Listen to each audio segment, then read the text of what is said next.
Hey everybody, my name is Paul Eston Jr., aka Boy Green. I'm the New York Jets digital reporter for Heavy.com, the most handsome face on all of radio, and I proudly display that on the resume. There's no question about it. No such a title is required for the man right next to me. That is former NFL General Manager Randy Mueller, a former Executive of the Year. He's just the football messiah, quite frankly, and he tries to make me look smart, and that's a harder job than you'd think. And Randy joins us every week as always. Randy, thanks for taking the time as always, my friend. My pleasure, Paul. You always bring a smile to my face, and I appreciate the kind words.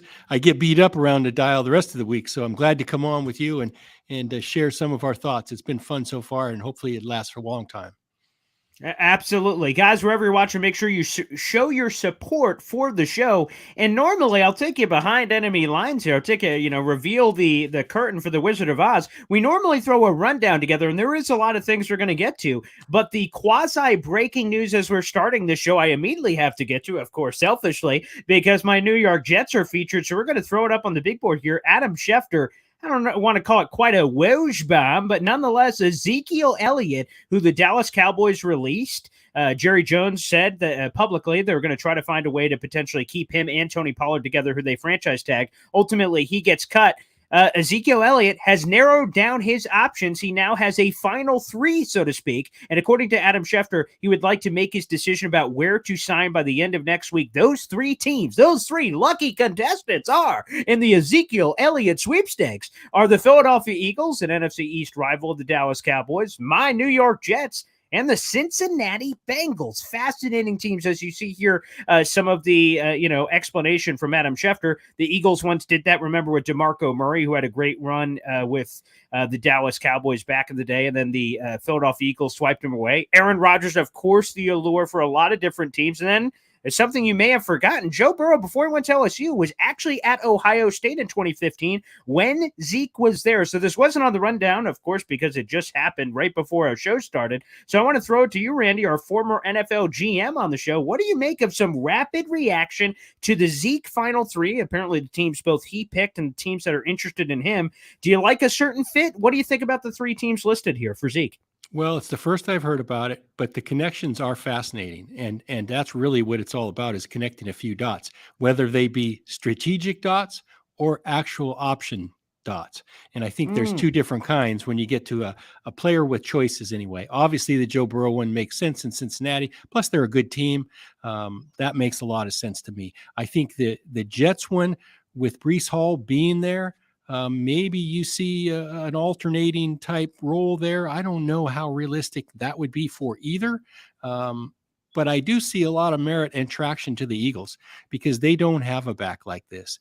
They have some kind of squirt around backs, some smaller guys. They've made a couple changes. They signed Rashad Penny right from Seattle. Correct. And that was a relatively cheap deal. I think it was a 1-year deal at $1.3 million. He's a little bit bigger, stronger, a little bit more like Zeke, but he is not of Zeke Elliott's ilk.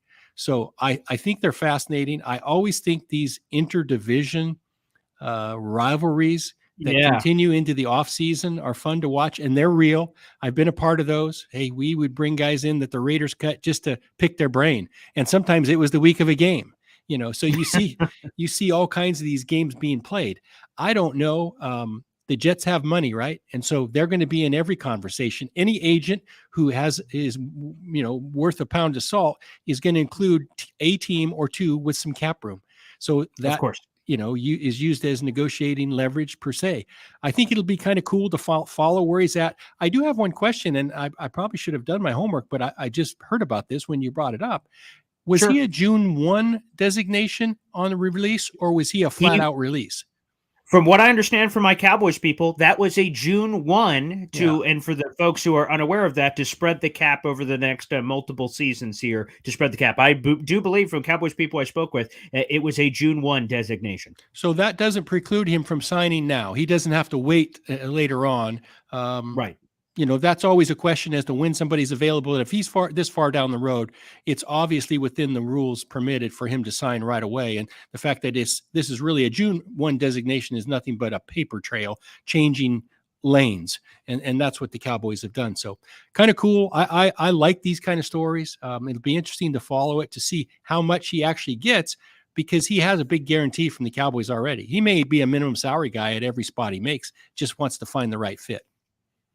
Yeah, 100%. And again, as you mentioned, all of them are interesting in their own different ways. Of course, the Bengals are just in the Super Bowl and they have Joe Mixon, but Joe Mixon obviously has had some off the field issues that we've talked about during the offseason. You go to the Eagles and, of course, just rival, getting the chance to play the Cowboys twice a year. And the Jets, while first off, the Jets do travel to Dallas, and I actually plan on being at that game in Dallas for that one. I can only imagine what the Zeke reception could be. The other factor, of course, in this one is Breece Hall coming off the torn ACL in week 7. So what's the timeline recovery? I've talked to people inside the building. They're like, he'll be ready by week 1, of course. I've talked to people outside that go, not so sure. So you have to kind of take information you receive both in and outside the building with a grain of salt and filter everything you hear to find the real truth. This could indicate perhaps that they want to be precautious with bringing Breece Hall back slowly and surely. And maybe a Zeke guy could be a nice goal line back, short yardage kind of guy. He's still incredibly young. I think a lot of people forget of all the apparent tread on the tires. He's still 27 years of age the last time I checked. So still a very talented player, but all the fits are fascinating. So we definitely had to kick off the show with that, Brandon. I'll say this. If I was handicapping it, Paul, and this has nothing to do with you being the biggest Jets guy I know, I would probably say Philly 1 because they don't have a guy like Zeke. Correct. Maybe Cincinnati 2. And now that I know they have Joe Mixon, but the connection with Burrow runs deep. And then the Jets 3. If I was just handicapping straight out, and my guess is you could probably get a bet down on this in Vegas already, Yes. Yeah. 100%. And that's really interesting. Yeah, we'll see how 100%. And we just found this out. Again, this is quasi breaking news here as we're doing the live show. And the other bit of information, you mentioned it, kind of the revolving door in Philly. Miles Sanders now a member of the Carolina Panthers. So there is a void in the backfield. Rashad Penny, again, I love the value. Eagles always finding value in free agency, which is fascinating with a guy like Rashad Penny, who actually had some, and better than anybody with all your Seattle ties of how, it's like disappointing. And then, whoa, wait a second, there's something here with Rashad Penny there. So I like the value there. So, but they are missing a guy in that backfield. Maybe he could replace what they are in Philly. Right. And again, giving it to the Cowboys twice a year, I'm sure would be awful tantalizing for Ezekiel Elliott. So this decision's expected to be made by the end of next week, according to Adam Schefter. So again, something we will monitor. We'll see if there's a resolution by the next time we chat, Mr. Randy Mueller on that. But because we talk Jets, why not get right into it? And I'm fascinated, Randy, because I need to pick your brain about this very topic. And it's the wide receiver musical chairs for the New York Jets. And let's get in deep here. For folks who missed it, the Jets agreed to terms, and they've already signed him. Mecole Hardman had his press conference earlier today with the media. But the Jets agreed to terms with free agent wide receiver Mecole Hardman, formerly of the Kansas City Chiefs. Nice 25-year-old speedster. A lot to get into, and we could talk about him in a second. And an hour later, the Jets trade Elijah Moore and the number 74 overall pick, which is a 2023 third rounder, to the Cleveland Browns in exchange for a number 42 overall, which is a 2023 second rounder. Randy, this obviously, and I really am just curious your thoughts. Would this mean that Joe Douglas, who's the general manager of the Jets, lined up this Elijah Moore trade and then said, hold on, Cleveland, we need to see if some things are working here, juggling multiple balls. Oh, wait, we got Mecole? Okay, send in the trade. Like, is that how it works? Take us behind the scenes. That's fascinating because it looked like there was just a lot of movement. The Jets brought in Mecole Hardman. People go, oh, wow, they've got a lot of guys in the room. And then immediate trade. So there just seemed to be a lot going on there. What can you tell us about situations like that? And if you had any of those kind of things in your career where you had to wait for one thing to happen so you could allow another thing to happen? I would say this, Paul, life in times of an NFL GM. It happens all the time. It's not a surprise to me. You're always juggling multiple balls. Shoot, I'm doing it in the XFL. We have a trade deadline next week, and I've got, 5-6 different deals in my own mind right now. So during free agency, they could juggle up to a 10 or a dozen deals, depending on what ones they end up making will decide how the next one falls. So yes, you've got to have all these balls. You've got to what if, you've got to have all the options. And that's how you make good deals, is to have options. Again, and I've said this probably on this show, the worst deals I ever made as a GM were the ones I made when I had no options. Whether I signed a receiver because he was the only guy available and we overpaid to get him because we thought that was the missing link, or in the draft, we drafted a kid to fill a specific need that we had no other options for, ended up not being a good pick. So you've got to have options. And I don't think Joe Douglas in this case is any different. He's had probably 4 or 5 other things in his mind that he dismissed once these deals were made, but you've got to keep all these things open. You've got to have the balls in the air. You've got to have the communication going with several different teams. And sometimes the timing works for you. Other times it does not work for you. It's just the kind of the luck of the draw on how things go. I think in this case, the Jets obviously did well. They're trying to acquire, in my opinion, another pick or two so that they can complete the I keep wanting to say Brett Favre, the Aaron Rodgers trade. Correct, right. And so they're trying to build up some chips, right? The key thing for me about Hardman is the speed that he brings to the table is game changing.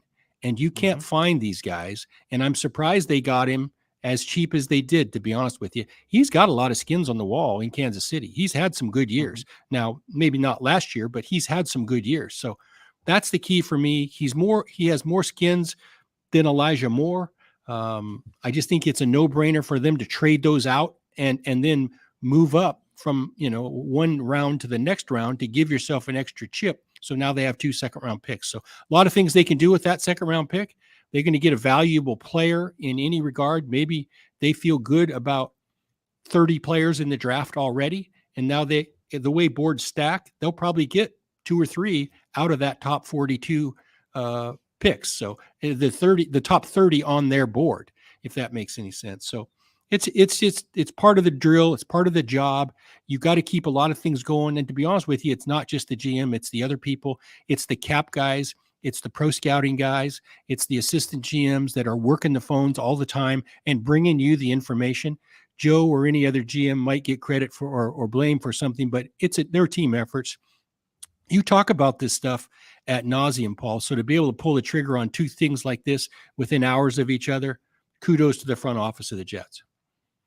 Let's dive in on that. Let's take a quick detour because I'm curious. So the Jets acquire the 42nd overall pick, which again is a second rounder. The Jets now have back-to-back second rounders, 42 and their own second rounder, which is 43rd overall. And of course, they still have their first rounder, which is 13th overall. No longer do they own a third-round pick. Randy, where does your mind immediately go because of the Aaron Rodgers factor? Does this say to you now the Jets can be more comfortable giving up 13 since they have 2 seconds and they could package those and move up? Or is it the other way around? Now that we have this, it's great. Now we are more than willing to give up 42 or 43 as part of this Rodgers trade, and we maintain a pick in the first round and the second round, so we're still good here. Where does your mind immediately go when you saw this deal? Which side do you lean potentially in the Aaron Rodgers trade negotiations on what picks could actually be involved if there's any telltale after this latest trade? Yeah, I think it's the latter, to be honest with you, in your scenario, Paul. For me, I don't think they're going to have to give the 13th pick, and frankly, I wouldn't.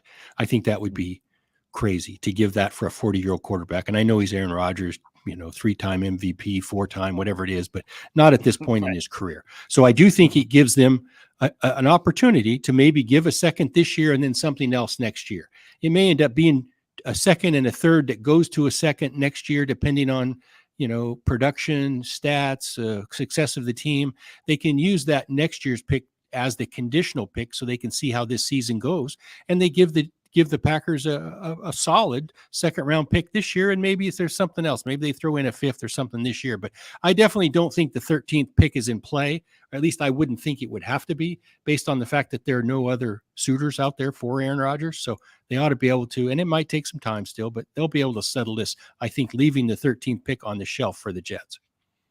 All right, let's go back to the Elijah Moore trade because I'm fascinated because I want to hear your opinion on this, Randy, because how do you weigh things? Like, for instance, Elijah Moore, 22 years of age, 2 cheap years left on his rookie deal for less than $2 million per season over the next 2 years. There's youth, there's talent, potential, and everything else.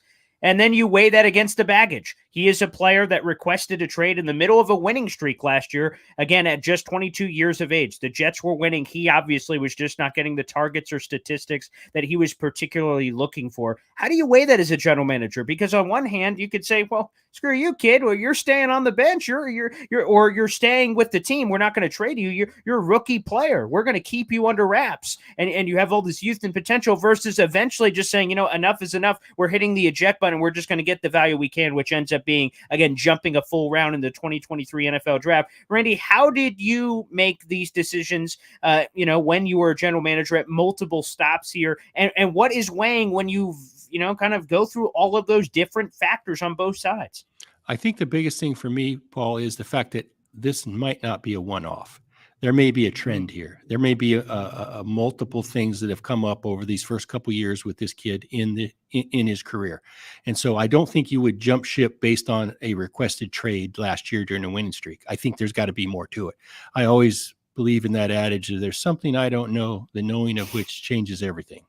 And this is a prime example of that, in my opinion. I think they've seen enough. They obviously are willing to cut the cord, cut their losses. I mean, that's a reflection of, they're going to take that hard. That's not an easy decision for that front office to make. You don't just give away second round picks and potential. I think they're at a point now where potential really doesn't matter as much. They got to win. I believe Joe's in his 5th year of a 6-year deal. Correct. And they have not won anything yet. So potential is out the window.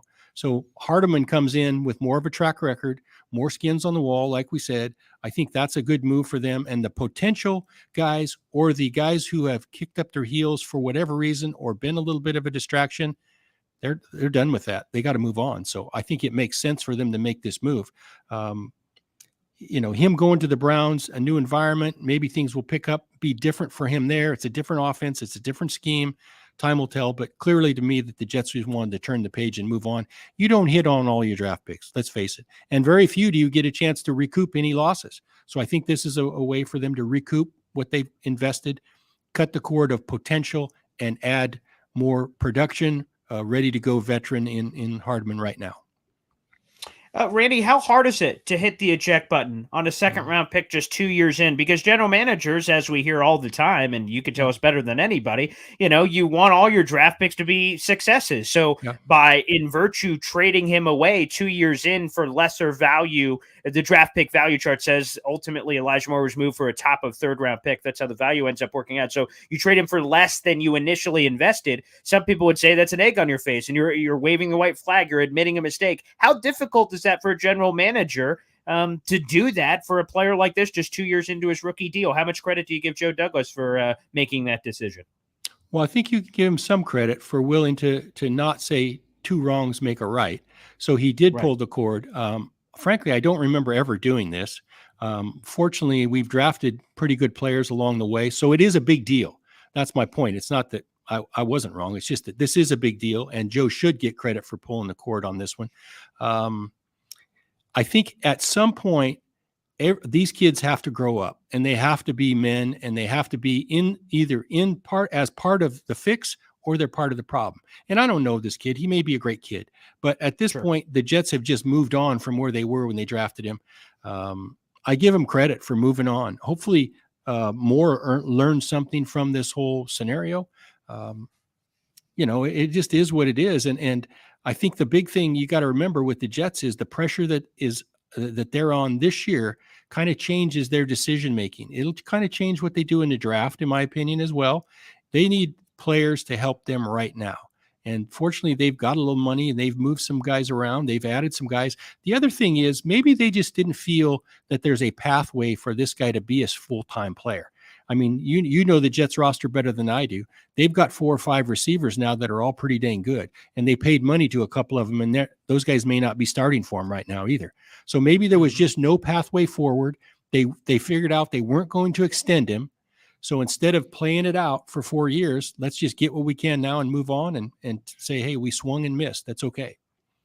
All right, let's do one last one here on the Jets, although we could do a separate Jets podcast. Perhaps we'll ask the heavy people about that one day. But nonetheless, you talked about this at the end of the show last week, Randy, and Odell Beckham Jr. And according to the latest reports from both local Jets reporters that are covering the team and national, Jeff Darlington, ESPN NFL Insider, joined Get Up this morning and basically believes that Jets and OBJ is going to happen. And he predicted, quite frankly, that ultimately we're going to go there. OBJ wants to play with Aaron Rodgers, wants to come back to New York, and basically it checks off all the bucket list items. They just need to figure out the key financial details to close the deal. I ask you, Randy, is the juice worth the squeeze for a 30-year-old who has had 2 ACL injuries over the last 3+ years and change? Is that someone you're willing to risk it to get the biscuit on? And I know there are a lot of Jet fans curious on that decision. And quite frankly, I think a lot of them are conflicted whether or not to invest in a guy like OBJ, considering, again, some of the pros and cons that come with him. Well, having known this, and this is part of the equation that probably led to the exit of Elijah Moore. Maybe Yes. they feel pretty good about the idea of OBJ coming there. I don't think the investment is going to be giant, Paul. I really don't. So I don't think the risk is going to be there. OBJ really hasn't been a distraction per se. I know he got into a little scrap with the quarterback at Cleveland when he left there. Yes. I mean, that is what it is. He was really a good player in LA when he came back from the injury and before he hurt the other knee the second time around. And that was a year ago in the Super Bowl. So I think it's a decent investment. That doesn't mean that you have to pay him $5 or $6 million a year. It doesn't sound like he's asking for the world. So at some point, I would rather be employed at $3 million than unemployed at $6 million. And I think OBJ will come to that conclusion as well. And he could do worse than the Jets, especially if Aaron Rodgers ends up there like we all think he will. So the Jets are going to be loaded at receiver. And I like the plan because it builds in a margin for error that if you have 4 or 5 receivers, good luck trying to figure that out. And you're going to have injuries. It's not if, it's just when. So this builds depth. Look what the Eagles did with their depth last year. That's a great example of building a roster 1 through 53. A lot of teams don't do that. They won't spend money on backups. They won't spend the kind of money that is going to get them to endure a 17-game season.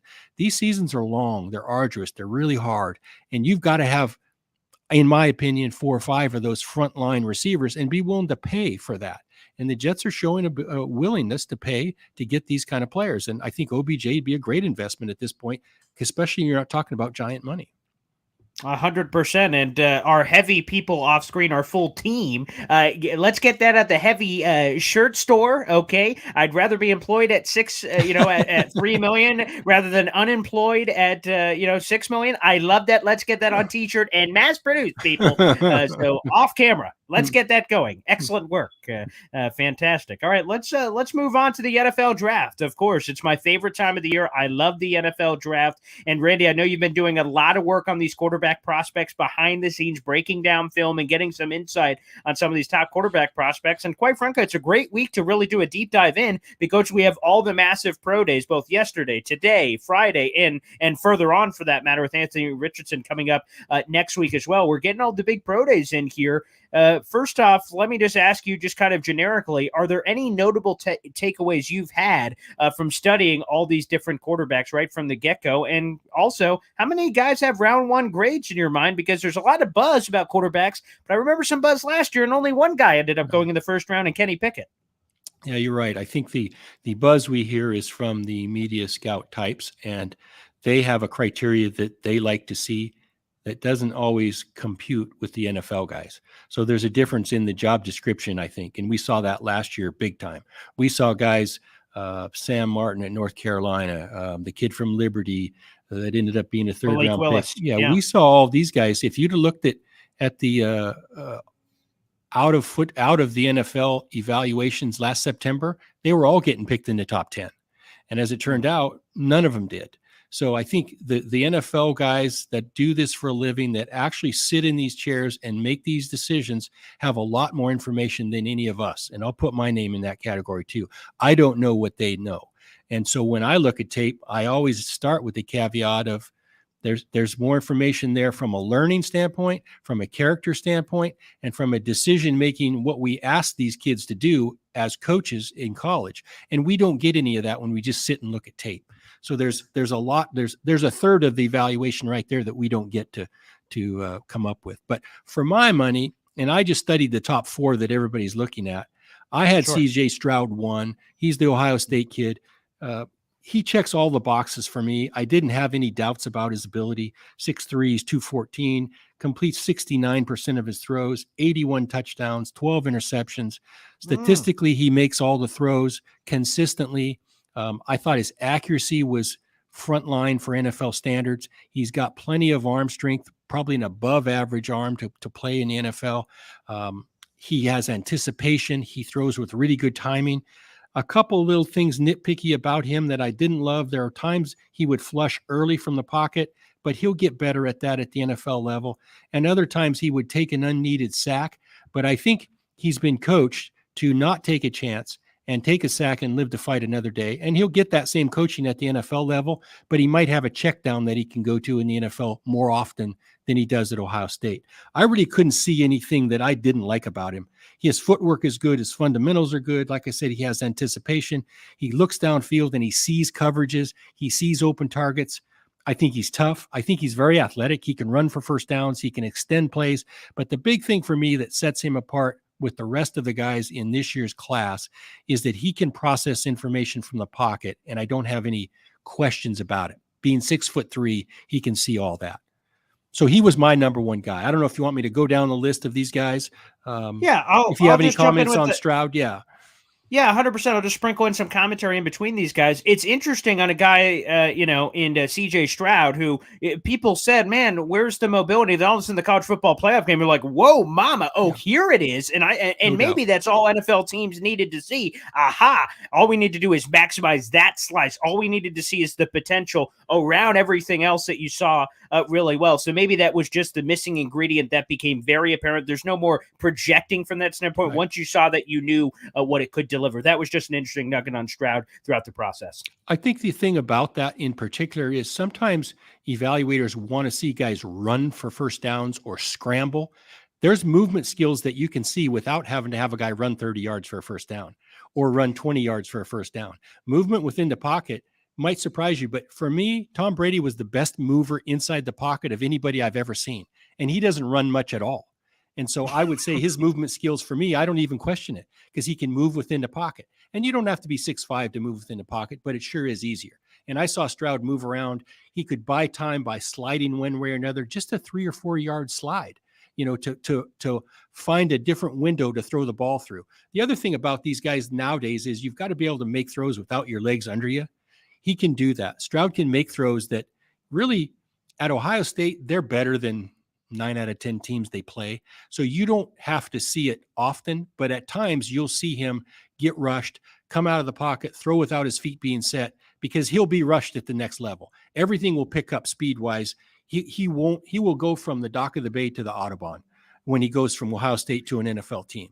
So that's just the way it is. And I think he'll be able to adjust to the speed of the game without a doubt. And I don't think you need to see him scrambling and running to say, hey, this guy's got movement skills that we're looking for. 100%. Let's throw it over to Bryce Young. And as Mel Kiper has said numerous times throughout this process, he officially was listed at 5'10" at the NFL Combine, weighing 204 pounds. Again, the weight obviously was a big question mark. We've never seen a quarterback, Randy, and let me make this clear. We've never seen a quarterback of this size go in the first round, let alone be in the conversation for the number 1 overall pick. What did you see on the tape? I think that is the best point you can make about this, because not only have we not seen it, and I'll just add one word, ever. We've never seen it ever. And ever is a long time, right? Forever is a long time. And so, everybody says he's an outlier. He is a true outlier, because he will break the mold of 100 years of scouting or however long we've been playing, and nobody's been like him. So there has to be some skepticism. You can't just dismiss it and say it's not an issue, because it's never been seen before. But having said that, this kid has everything you're looking for. He has all the physical tools except the height. He has 27 starts. He completes 66% of his balls. He has 80 touchdowns and 12 interceptions. He has really good feet. He's a really good athlete. He has poise in the pocket to process, to read coverage, to come off on second and third receivers, all from the pocket, but yet he can keep plays alive. He's elite accurate. He throws with timing and anticipation, things that are really hard. And the next couple guys we talk about won't have that. And that's why when people say, oh, there's 4 quarterbacks in the top 5, blah, blah, they don't all have that anticipation and ability to throw on time. Seldom do you ever see it, much less 4 in 1 draft. So that's probably the line of delineation for me. But this kid, he has the arm strength to play. He actually, for 5'10", vision is not a problem for him. He moves himself within the pocket where he actually can look downfield and see. Now, having said that, he throws in a clean pocket a lot of times. And the clean pocket doesn't exist in the NFL. I think I've told this story many times, but I love Phillip Rivers in the pocket. The pocket is not for everybody, but Phillip is all of 6'6". He looks comfortable in there. It's not chaotic to him. It's why these guys make $50 million a year, because they are at home in the pocket with people going for their head. Now, Bryce is poised. He can do all that stuff. He's just 5'10". That's the problem. And the issue that I have with that is the pocket will be much dirtier. in the NFL because of that. And everybody says, well, they rush him when he plays Georgia. They rush him when he plays Auburn. I got news for you. Every game is going to be a Georgia game, 17 of them every year. There are no East Central North Carolinas. They're not going to play these kind of schools, so every Sunday he's going to be battling. The other thing was that it's just the fact that small guys are more apt to get hurt. So durability, you can say he's been durable. 17 games in a muddy pocket, getting thrown around like a rag doll. It's just not for everybody. So he's going to have to break that mold as well. We can say he's been healthy. I get it. But for me, I still would pick the guy and pick him really high. But it's not without risk. And that's why I have CJ Stroud rated ahead of him.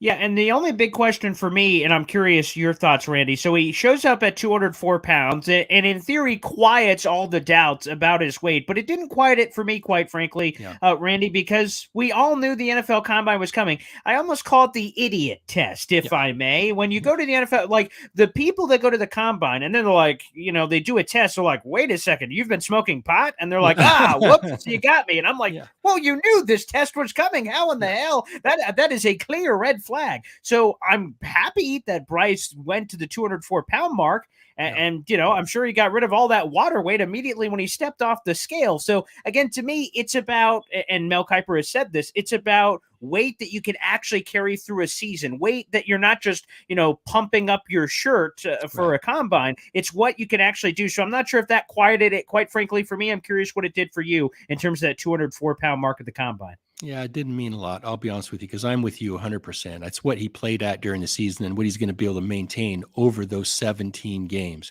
I think it's going to be hard for this kid to ever weigh 200 pounds. I really do. Maybe we all mature physically and maybe he gets close to that, but he's not a big kid. So, and 3 or 4 pounds, frankly, is not going to matter. I think his build and his frame are really what they are. I don't think that's going to change a lot.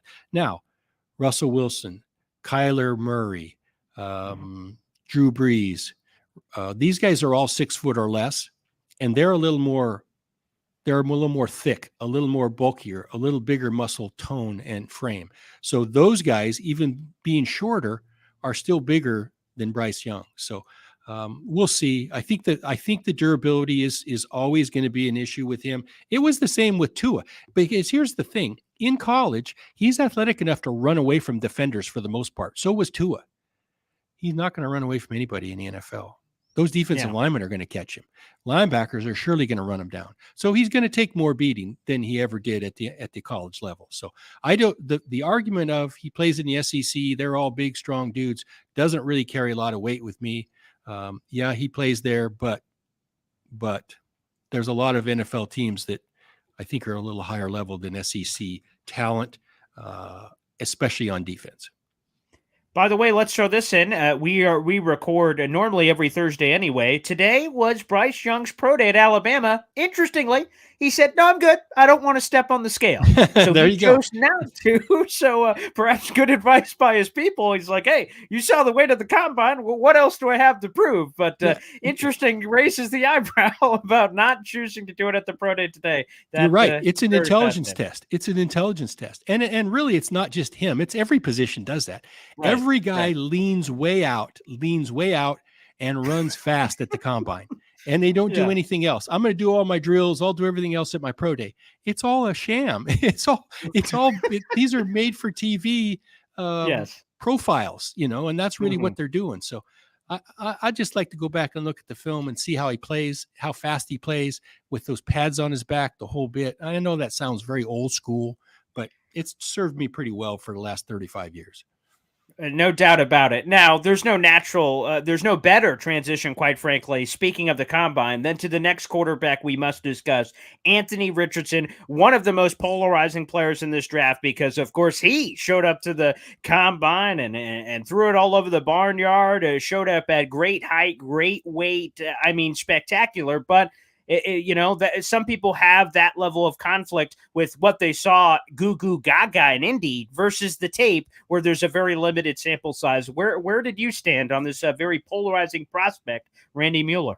Yeah, he was my 4th guy of the 4 that I looked at, and I understand the the phenomenon that is Anthony Richardson. He's a freak athlete, and he's 6'4". He can make all the throws. He got a elite top shelf arm. All of that is not in question for me. He's got an easy sound delivery. He can escape pressure. Great making plays with his feet. And like I said, plenty of arm to make all the throws. Where I struggle with is this kid flushes early. He doesn't really have a feel for the pocket. He misses people that are wide open, so his accuracy is a big question for me. He really struggles with that. You don't get a chance to miss that many people at the NFL level. In the college game, you might get 80 plays on a Saturday. Sometimes we get 62 or thereabouts in an NFL game. So there's not the margin for error. I just don't think I saw enough feel for the position. Now, he has 13 career starts, 24 touchdowns, 15 interceptions. So there's some decision-making flaws there as well. And you can say his receivers weren't great. The offensive system at Florida weren't great. I'll give you all that. But 54% of his passes, not up to NFL standards. He may be a great player someday, but I think this kid's going to be raw for a couple years. He's going to need some help figuring it out. He's going to have to go to the right place in the right scheme where they can actually teach him and not have to play him early. For that reason, I couldn't consider drafting this guy in the first round. Now, I think he'll get drafted. Someone will take a bite of that apple. I just could never do it. That's too much of a project. The other thing that I struggle with is everybody says, oh, there's so many teams that need quarterbacks. These teams need other things as well. And the reason I wouldn't take him is because I think wherever I am in the draft, in that first round, there's going to be a batch of cleaner players at other positions that I have no doubts about and have clean boxes checked. So there's no risk with these guys. Those guys are all going to go, in my opinion, before an Anthony Richardson goes. Now, if it's a really deep draft, that might take us through a round and a half or 2 rounds. So this kid might get drafted later. Now, I'm not saying that's going to happen, but if I was running a draft, my draft room would probably be set up like that. And that's just my feeling, having done it for many years in the NFL. There may be somebody that's willing to take the risk. I hear these internet analysts all the time saying, hey, let's just roll the dice. We don't want to have to play against this guy. We're going to pick him. Sorry, I'm going to pump the brakes. We're not taking any projects in the first round, all right? That's going to get you fired quicker than anything else. So there is risk. There's a lot of risk. And that's not to say that someday he might not be really good. It's just not where you can take a player that has this that's maybe just starting to trend in the right direction. Time will tell. Yeah, and think about it, quite frankly. How many teams have the luxury, to your point, Randy, you're not the only one saying this, that it's going to take some time for Anthony Richardson to find himself. Most teams need the first-round picks to play because that's a reason you have the first-round pick. So for someone to have the luxury to invest a first-round pick and say, hey, we're going to cryogenically freeze this guy for the next 2-3 years, who knows how long it could take. Again, there seems to be a very few amount of teams that could be able to do that and have the job security, have the gonads, have the gall, quite frankly, to make that kind of move in April. I was asked on Seattle radio the other day, they have the 5th pick, if they should take Anthony Richardson. I mean, come on, seriously?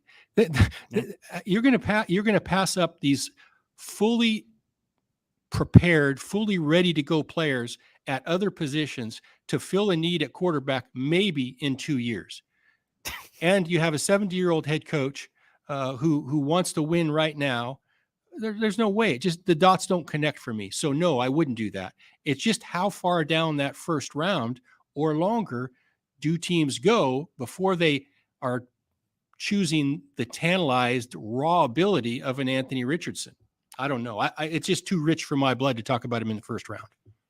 And 100%, and even going to your Seattle connections, Pete Carroll, I'm sure, is drooling over the front 7 options. Let the other teams go goo gaga for quarterbacks, and maybe Seattle's in the perfect position at 5, where one of the best non-quarterback prospects falls right into their laps. Is that Will Anderson? Obviously, there's things going on with the Georgia defensive tackle Jalen Carter, but whoever, or go with one of the pass rushers, like they could have a great opportunity to let everyone else go crazy, and they be the beneficiary as opposed to jumping in the quarterback sweepstakes themselves. Yeah, that's the intrigue of the draft, and that's the fun thing that keeps us all interested in it, to figure out and try to predict what these teams philosophically are thinking and are going to do. So these quarterbacks always make for a more interesting draft, and I think that's part of the drama is they get driven up the pole because everybody needs a quarterback in a quarterback-driven league, and even though they don't deserve to be picked there, They get talked about like that, and then the NFL teams come in and pour cold water on everybody and actually get it right most of the time. 100%. Let's go to the final, member of that quartet. That is, of course, Will Levis of Kentucky, who is also an incredibly polarizing player, one that Mel Kiper has pounded the table for. But the tape is a little questionable this past year, but you could excuse it the hell up based on lack of talent around him and all kinds of other things. So it depends on whether you're a fan of the player and you can oversee some of those things and look past some of that, or you just simply can't. So I'm curious your thoughts, Randy, on this final member of your quarterback evaluation here in the top 4. Well, he was the third guy of the 4 for me, so he fell behind C.J. Stroud and Bryce Young, in my opinion. He has all the physical tools. You're right, and I think most analysts see that. I mean, obviously 6'4", he's 230 pounds. He's got an elite arm. I mean, this guy can throw fastballs like you can't believe. 3 years at Penn State, 1 start, 26 starts at UK, 46 touchdowns, but 25 interceptions, some decision-making issues in my mind, forcing the ball some places where it shouldn't go. He is tough. He checks all the height, weight, and speed boxes. He's got an easy throwing motion like these other guys. He can extend plays a little bit different in that he's kind of a runner like Josh Allen is. He might run over a linebacker because he's a big, strong dude. That's the way he plays the game. But the weak points for me that would make me nervous: very questionable decision-making, inconsistent accuracy. I saw balls sprayed all over the place. Again, the margin for error at the NFL level is not as great as it is in college. You've got to put the ball on the money. The run after catches are very few and far between at Kentucky. Now, some of that's because the receivers aren't NFL caliber guys, but a lot of them are adjusting to throws outside their normal catching range instead of running after the catch. He consistently underthrew deep balls for me. I struggled with him completing balls downfield. And I thought that, frankly, the Kentucky offense was somewhat elementary. So you're going to have to take and really see what he knows and what he can learn. Now, he's a smart guy. One concern I had is he's an academic All-American, does really good in school, GPA off the charts. But for being so smart, I thought the football IQ and some of the decision making wasn't book smart. That's something totally different. So I think he's raw. He has physical talent. His accuracy, decision making, I struggle with.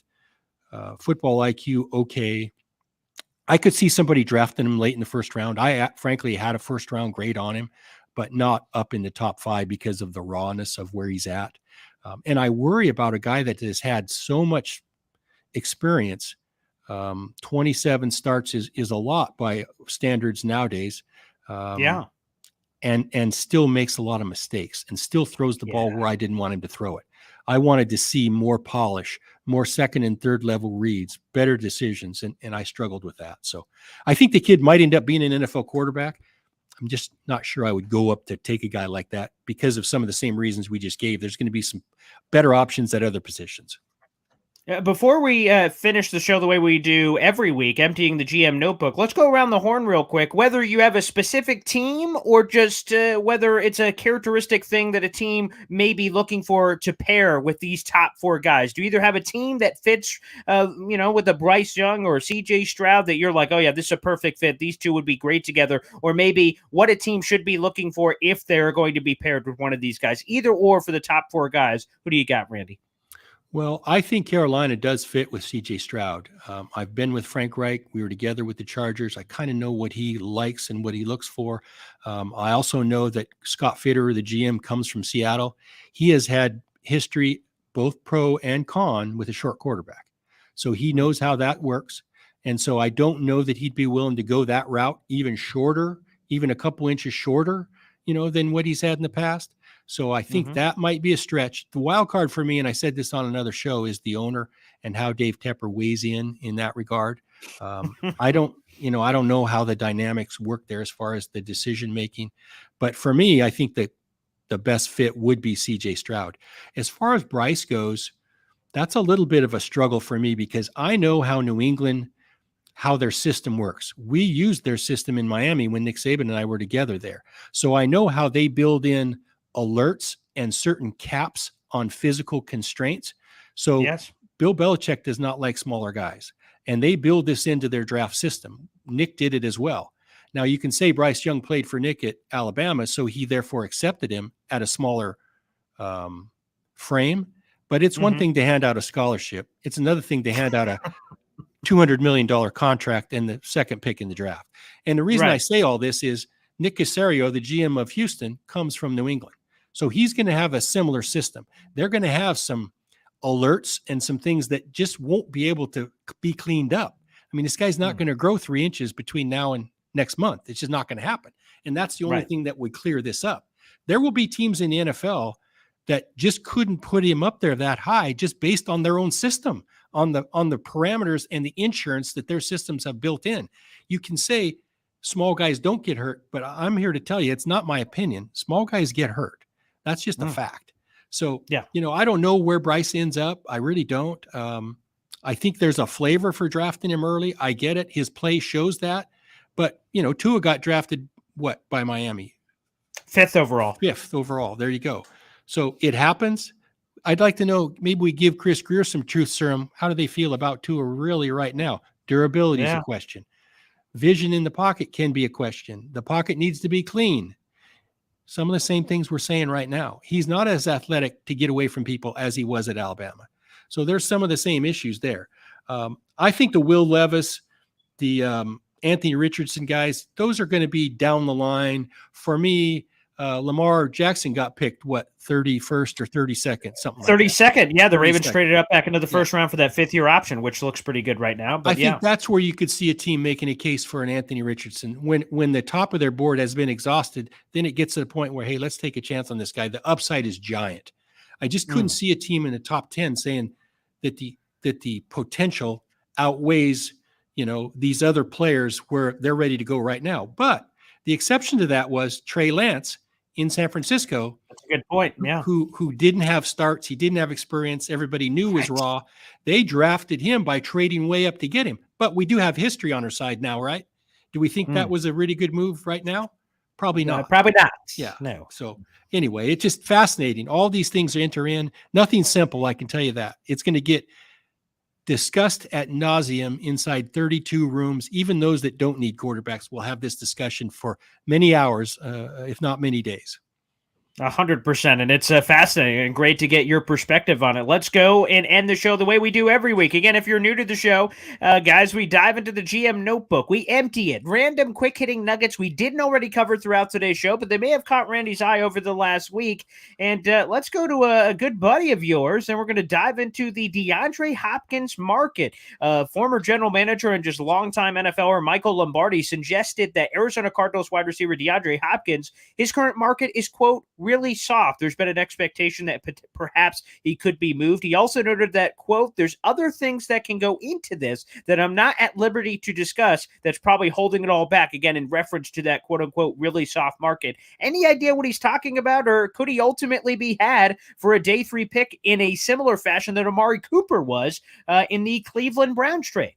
I think there are definitely similarities between those two deals, and it really comes down to money. I don't know what Mike's secret sauce is and things that can't be revealed. But for me, it is always about money. It's always about value. And I don't think people want to give up too much for Hopkins because they think he wants a new deal. And so that's not something that most teams are willing to do at this stage. And I think that has softened the receiver market. I mean, you saw the guy from the Jets just got traded. Look at Jerry Jeudy's been on the market, so to speak. Cortland Sutton is on the market in Denver as well. A bunch of receivers have been talked about this year. We saw Brandon Cooks already traded. So the market has been flooded with receivers. So throw OBJ in there. Throw any other receiver that's been kicked around. There's the supply and demand for paying receivers isn't there, at least this year. It seemed like it was a year ago. We saw the Chiefs, get rid of Tyreek Hill, but Miami paid him almost $30 million a year. We saw the Green Bay guy go to Vegas and get paid $27 million a year. So last year that was in vogue. This year it's not.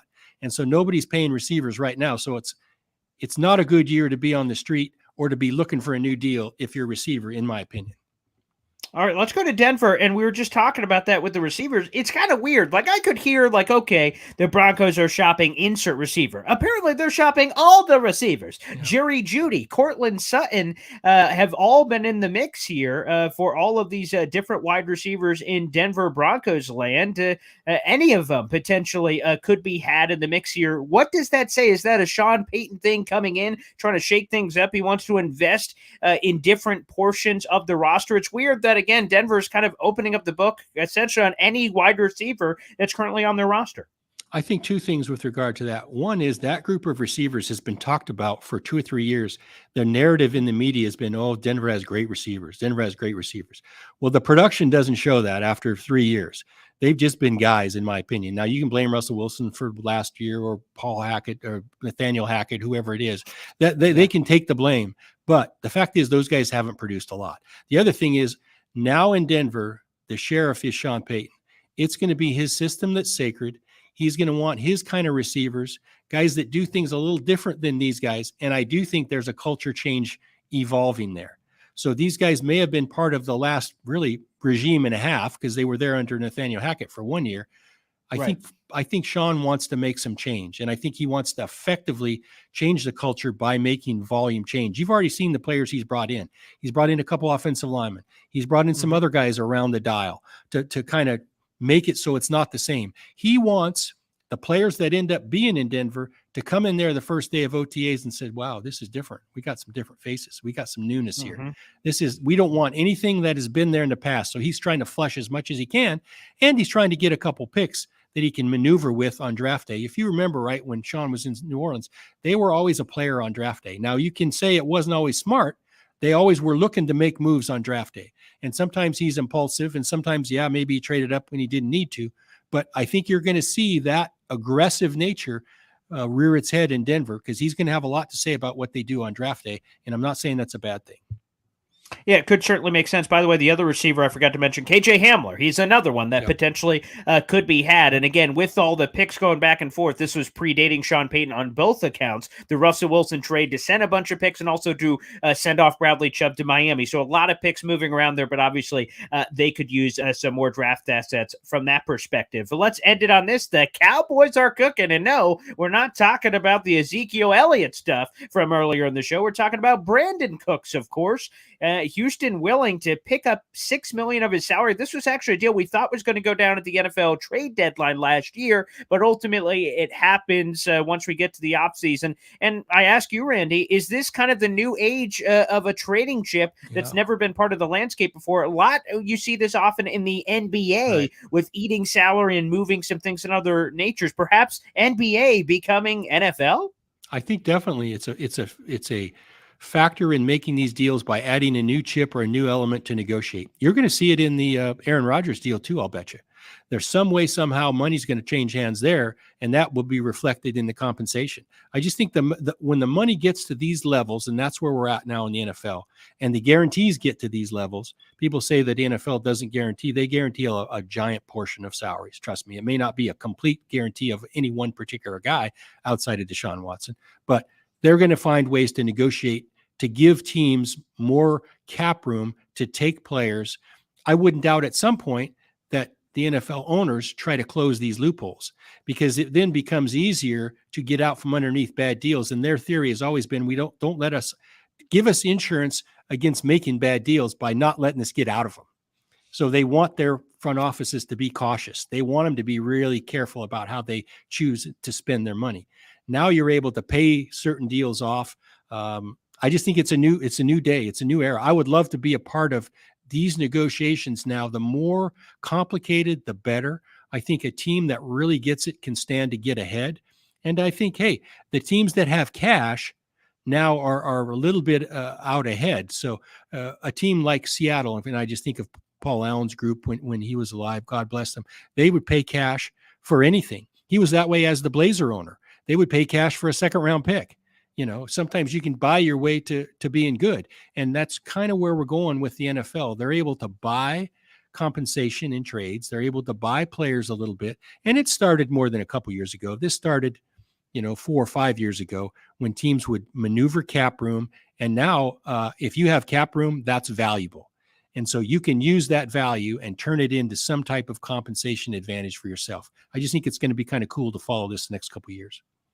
No doubt about it. Randy, another phenomenal show. You're one of the best in the gosh darn business, and you are, quite frankly, the architect of one of the hottest teams in the XFL on a 3-game red smoking hot winning streak. That, of course, the Seattle Sea Dragons, which we are a big fan of course, in this program. So, Randy, great work. Again, I'm looking forward to the Midas Touch trade deadline coming up. What more magic can Randy potentially cook up here? Who knows? It could be spectacular, my friend. So good luck, of course, as you continue all the great things you're doing over there, pal. Thanks, Paul. I appreciate it. Yes, the Sea Dragons are headed to Orlando tomorrow for game number 6, so we're fired up about it. There we go. It's going to be absolutely brilliant. Everybody, thank you so much for joining us for another episode here, talking all things NFL. It will be great, and we will see you again next week for some more juicy stuff, as always. Thanks for tuning in. We'll see you.